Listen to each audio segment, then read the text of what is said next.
Hello విసివడీస్, ఇవాళ video ఏంటనుకుంటున్నారు? మండి. ఎన్ని రకాల బిర్యానీలు తిన్నా సరే మండి అంటే ఒక ఎమోషన్ కదా.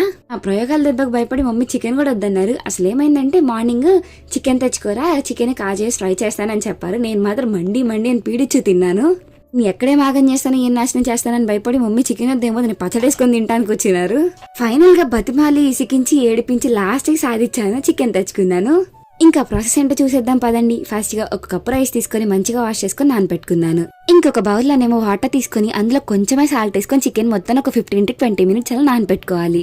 నెక్స్ట్ మండి మసాలా ప్రిపేర్ చేసుకుందాం. దీనికోసం ఒక స్పూన్ మిరియాలు, లవంగాలు, ధనియాలు, జీలకర్ర, దాల్చిన చెక్క, కొన్ని యాలకులు, ఆ పత్రి వేసుకోండి. వాటిని మంచిగా మెత్తగా గ్రైండ్ చేసుకోండి.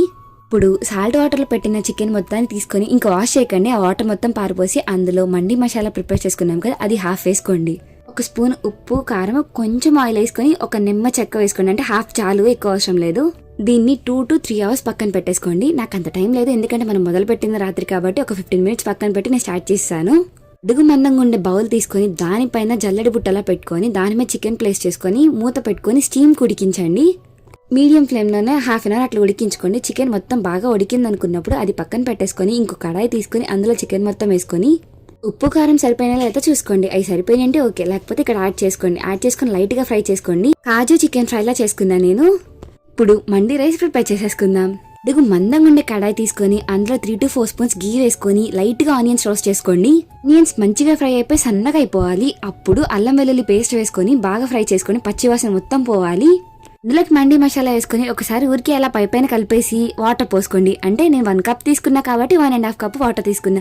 బాస్మతి రైస్ కదా, ఎక్కువ వాటర్ అయితే మళ్ళీ మెత్తగా ఉడికిపోతాయి. అందుకే మంచిగా వాటర్ మొత్తం తెరలు కాగాలి. అలా కాగినప్పుడు అందులో సాల్ట్ చూసుకోండి. సాల్ట్ సరిపోతే సరే, లేకపోతే మళ్ళీ యాడ్ చేసుకోండి.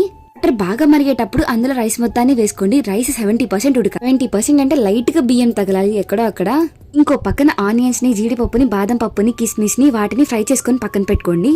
70% కుక్ అయిన రైస్ మీదకి చికెన్, ఫ్రైడ్ ఆనియన్స్, జీడిపప్పు అవన్నీ వేసుకొని మీ దగ్గర ఉంటే కుంకుమ పుని గోరువెచ్చిన వాటర్లో కలుపుకొని వేసుకోండి, ఇంకా బాగుంటుంది.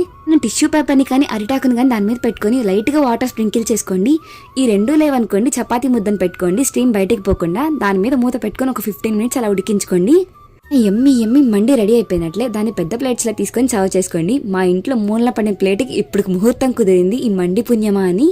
టేస్ట్ చాలా బాగుంది, అచ్చం అదే టేస్ట్ వచ్చింది. మీరు మర్చిపోకుండా ట్రై చేయండి. లైక్, సబ్స్క్రైబ్ కూడా మర్చిపోకండి.